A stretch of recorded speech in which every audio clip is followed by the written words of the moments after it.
Welcome students. So I have explained you two lessons of DP. Now I am coming to the geography's first lesson, that is resources. ठीक है? Okay. Now see. सबसे पहले what do you mean by resource? This word you have understood or read since previous many classes. ठीक है? But here somewhat technical definition is given. Normally resource क्या होता है? Normally resource means जिस भी चीज को we humans use for our benefit, that is called as resource. ठीक है? But here somewhat technical definition is given because you are in 10th standard now, so you should write technical words also. ठीक है? See, everything available in our environment which can be used to satisfy our needs. ये तो clear है. This was normal definition. जो भी चीज हमारी जरूरतों को पूरा करे, that is called resource. Now, provided, शर्त है, provided it is technologically accessible. Technology मतलब we must have the technology to use it. अगर resource तो है, but if we are not having the technology, what will be its use to us? No use to us. ठीक है? Second, economically feasible. Economically feasible मतलब ऐसा नहीं है कि इतनी सारी कॉस्ट लगा के we are producing so much, so less amount of resource. Economically feasible मतलब इकोनॉमिकली प्रॉफिटेबल होना चाहिए उस रिसोर्स को यूज करना. ठीक है? It must be cheap. Then third, culturally acceptable. Culturally acceptable means our culture accepted. जैसे एग्जांपल, ठीक है, इन हिंदू पीपल्स, ठीक है, they are not eating the flesh of cow. In Muslim people they are not eating the flesh of their pork. ठीक है? So that is not a resource for Muslims and Hindu respectively. तो culturally acceptable भी होना चाहिए. तो everything which can be use to satisfy our needs provided it is technologically accessible. ठीक है? Then economically feasible. Feasible मतलब possible. And then last culturally acceptable. ठीक है? Now classification of resource. So see, suppose the students are there in a class and we can classify the student, we can divide the student on many bases. जैसे example, जैसे we can divide the student on the base of gender, तो boys girls ऐसे divide हो जाएंगे, है ना, male female. ठीक है? If we are dividing on the basis of performance, तो सपोज करो फर्स्ट डिवीजन वाले अलग, सेकंड डिवीजन वाले अलग, गर्ल्स बॉयज. ठीक है? और फिर उससे ऊपर जो डिस्टिंक्शन वाले हैं दे विल बी सेपरेट. तो देखो अलग अलग बेस पे डिवाइड करेंगे तो अलग अलग जगह वो पहुंच जाएंगे, लेकिन स्टूडेंट्स तो वही हैं. Similarly we can divide the resource on many basis. ठीक है? तो these can come in 3 mark question and 1 mark question can also be there. Okay? जैसे example, on the basis of origin, उनका ओरिजिन कैसे हुआ है. ठीक है? तो there are two type of resources on the basis of origin. First is biotic resource and second is abiotic resource. Now bio means life, तो biotic resource means living resources. तो anything which we are using and if it is living, ठीक है, clear, तो फिर वो that will be called as biotic resource. और ए biotic, ए आगे लगा है, ए मींस नॉन बायोटिक. ठीक है? तो non biotic means all the non living things in our environment which we use, ठीक है, that are called as a biotic resource. See example. हाँ, so we were studying biotic resource. ठीक है? तो these are obtained from biosphere and have life, such as the flora and fauna. Flora and fauna word you might have heard.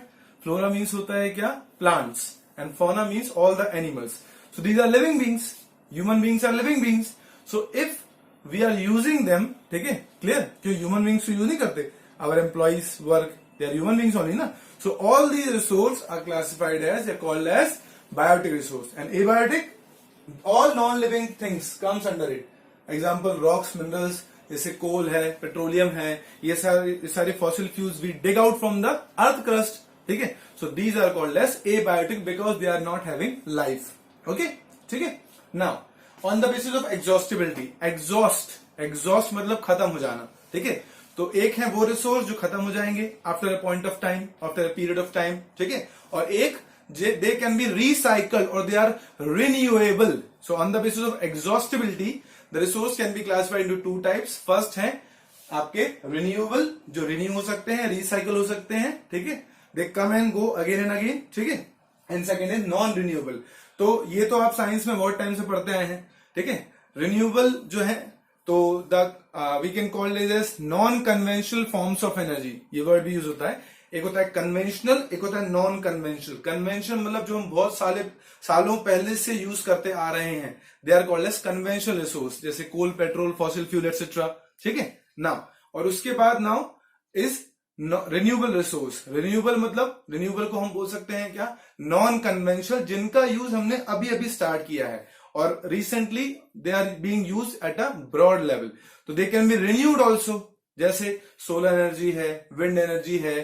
ठीक है, तो these power resources are renewable, they can be renewed or they can be recycled, that's why they are called as renewable resources. ठीक है, see here, first is renewable resource, second is non-renewable.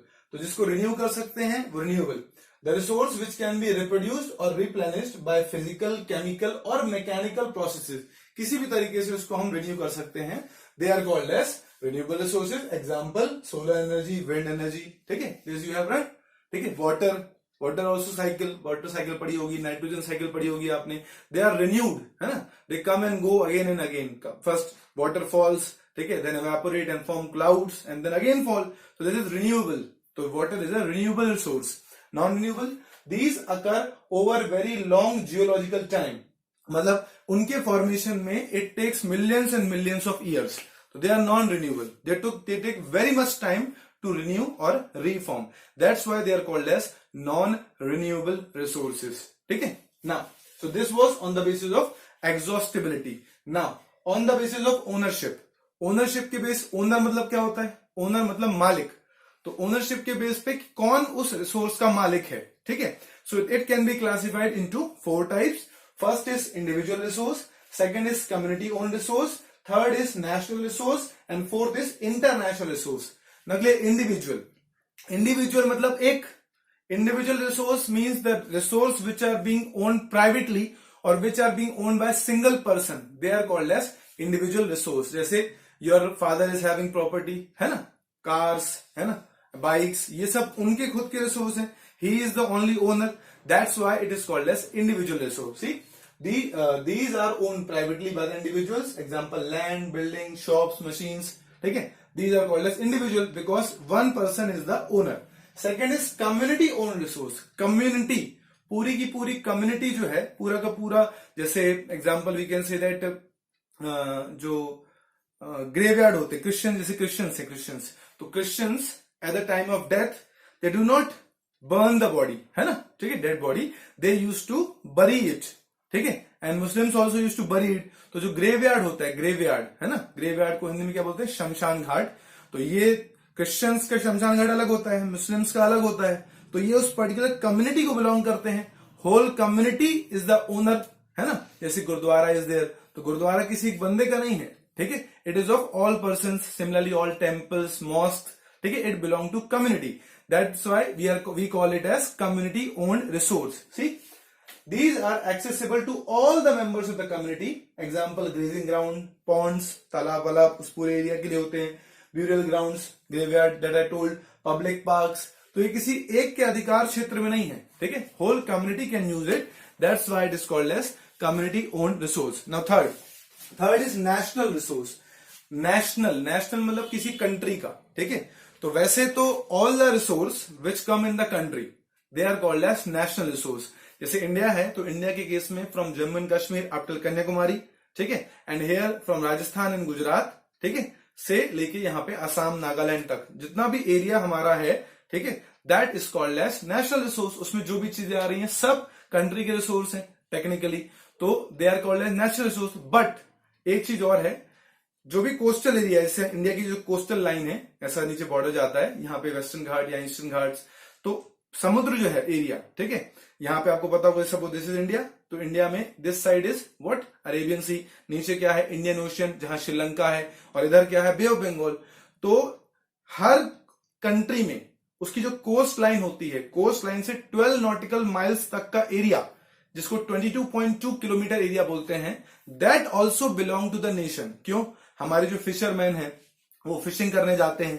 ठीक है, तो मतलब country का resource है, तभी तो वहां से वो फिशिंग कर सकते हैं. तो that along with the political boundary of India will come under the national resource of India. ठीक है, see here. these all the minerals, water resources, forest, wildlife within the political boundary and oceanic area up to 12 nautical miles, that is 22.2 kilometer from the coast, this will come under what? National resource. Okay. Now fourth, international resource.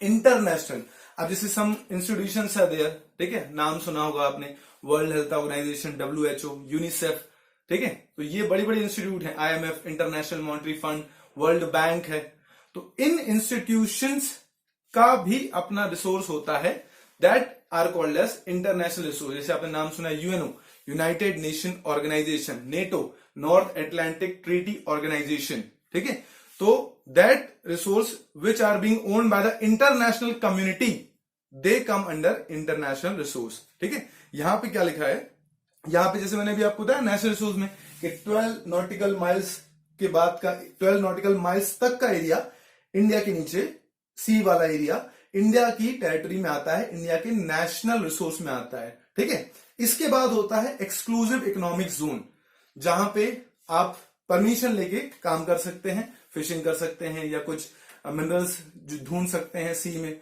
उस exclusive economic zone के बाहर का area जो है वो किसी country का नहीं होता, वो होता है इंटरनेशनल कम्युनिटी का, and that will come under the category of international resources. See it is there, there are international institutions which regulate some resources. The oceanic resource beyond 200 nautical miles, exclusive economic zone के 200 nautical miles के आगे तक का area जो है, ठीक है, that belong to open sea and no country can utilise it without international permission. तो ये एक्सक्लूसिव इकोनॉमिक जोन्स के आगे का 200 एरिया, कितने सारे ओशंस हैं, Pacific ocean, Arctic ocean, Indian ocean, है ना, तो इसमें जो एक्सक्लूसिव इकोनॉमिक जोन घोषित किए गए होंगे उसके आगे का 200 नॉटिकल माइल्स का area, that will come under the international resource, and you have to obtain the permission of international community to exploit the resources from there. ठीक है, तो this was 4 type of resources on the basis of ownership: individual, community owned, national and international. Okay, now is the last on the basis of development, कि कितने resources developed हैं, क्या हम उनका use कर पाए हैं. ठीक है, see, जैसे if any student is performing very well, if he is scoring always plus 90%, we say it is developed. ठीक है ना, तो teachers use to say like this, what, every student has good mind but they are not using it. Everybody is having potential but they are not using it. ठीक है, they are not developing it. ठीक है, they are using it distractively, उनका ध्यान बटा हुआ है. If they will focus on that, then their learning power, memory will increase.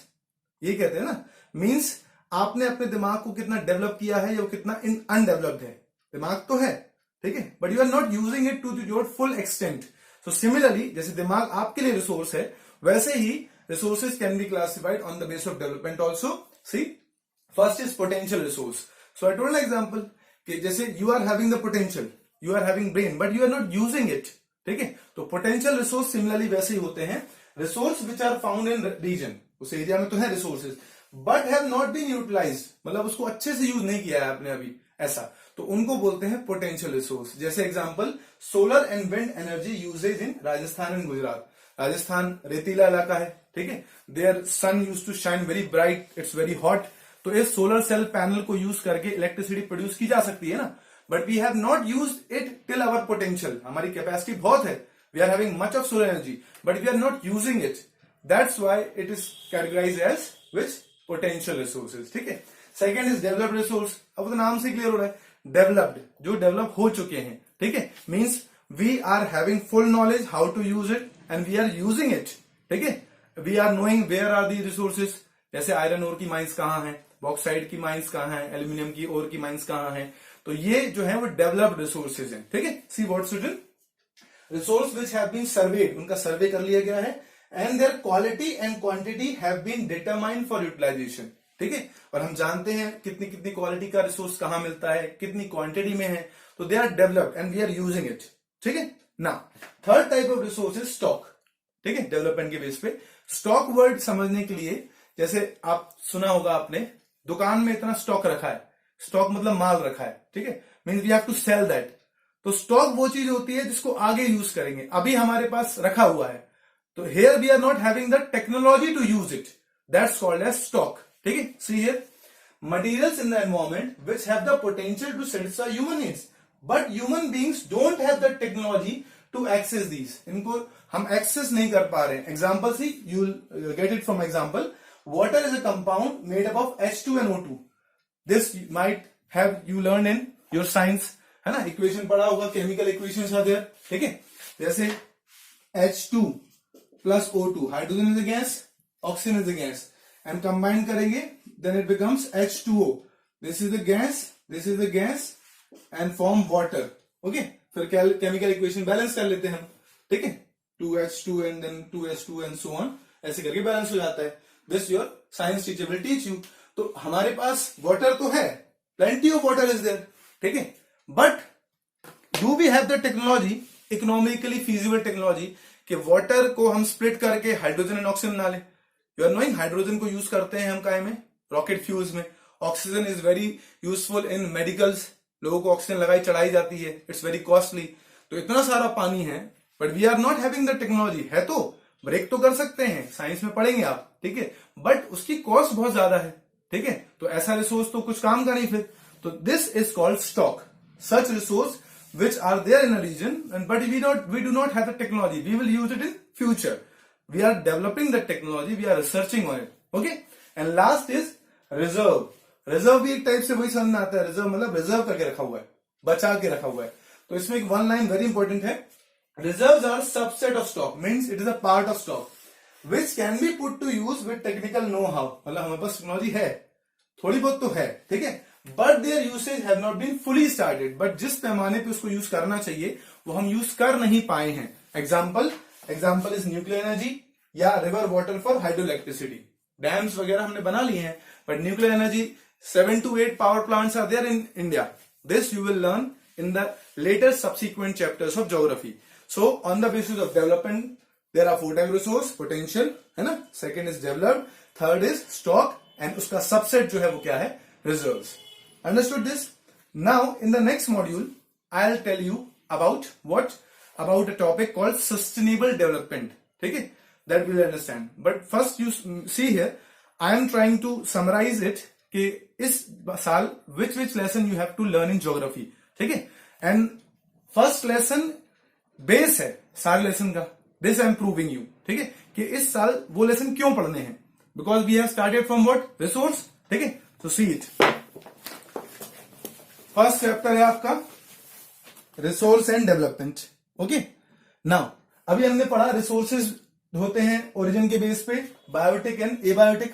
ठीक है, तो सी, बायो मतलब life, biotic resource, flora and fauna. तो देखो सेकंड चैप्टर जो है forest and wildlife, flora and fauna. ठीक है, फिर एबायोटिक की बात की थी, रॉक्स एंड मिनरल्स. ठीक है, तो water is abiotic resource, then agriculture is biotic resource, minerals is abiotic resource. Understood. फिर एग्जॉस्टिबिलिटी के बेस पे बात की थी, renewable, non renewable, solar energy, wind energy. तो you can see it, energy resource. So first chapter is the base, और हर चीज का लॉजिक होता है कि why this chapter we have to study in 10th class. Then उसके बाद लास्ट में मैन्युफैक्चरिंग इंडस्ट्रीज, बिकॉज जो मिनरल्स होंगे उनको यूज करने के लिए इंडस्ट्री चाहिए हमें, है ना. This is how, and last is life lines of the economy. So this is how all the chapters in your geography in this class are interconnected. Understood? So in the next module, I'll teach you about the next topic of this chapter, that is called sustainable development. Okay? Thank you.